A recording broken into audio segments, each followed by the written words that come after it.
Okay, I think doing business on the internet is overrated, which is a bit of a hot take given that I'm an online entrepreneur. But let me explain.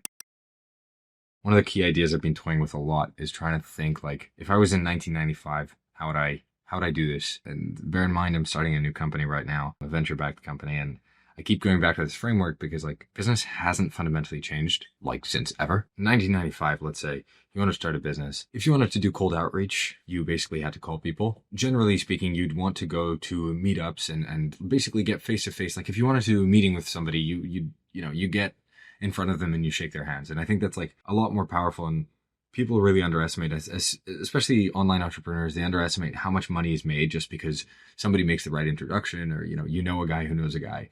And that's how things happen. They happen over dinner tables and over random trips and so forth. And like the internet doesn't capture a lot of that. There are exceptions here because there are great online communities as well.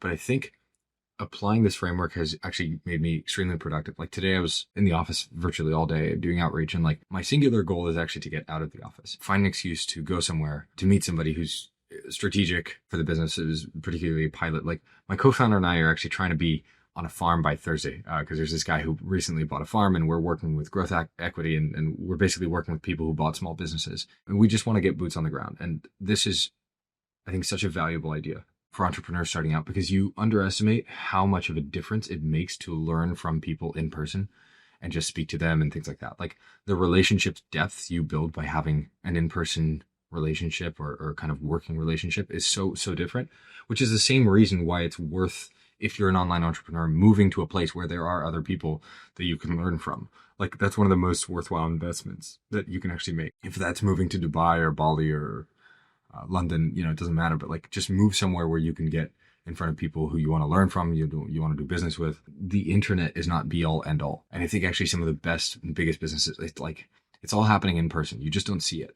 but it all happens in person, generally behind closed doors. It's a very, very small network. Like these communities are astoundingly small. Everybody knows everybody else. They're physically concentrated. Actually, I spoke to this guy who runs a VC who moved out of San Francisco a while ago, and he used to say that, San Francisco is overrated. He was getting kind of tired of all the homeless people and stuff like that.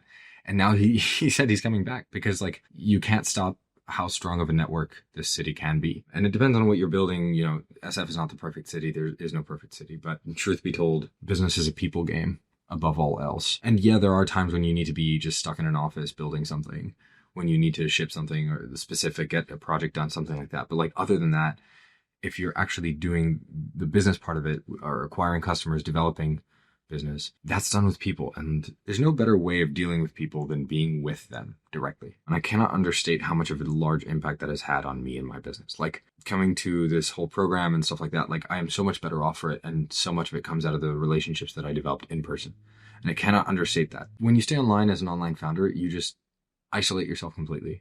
And unless you're extremely active on online communities, it's really hard to understand and grasp just how much of an impact that has. I've really done like a whole 180 flip on my philosophy around this stuff. And like, I don't want to work remote. I don't want any of this stuff. And I think there's a growing circle of people who also identify with this kind of thinking. But like this framework of like, how would you do business without the internet is so important because it makes you stick to the fundamentals instead of trying to do some new Lemlist, LinkedIn, spammy outbound campaign or like email campaign, stuff like that. Like that is not your business. If you think about how you do it without the tools that you have, it makes you go back to the fundamentals. And then I think in turn makes you make better decisions. At least that's a frame I've been applying recently, which has been super useful. Yeah, I'd love to hear people's thoughts on this. Drop any comments if you have any questions. I'm going to check some comments now and head to sleep. Yeah, hopefully this is a useful thought for anybody who's also working on some kind of online business.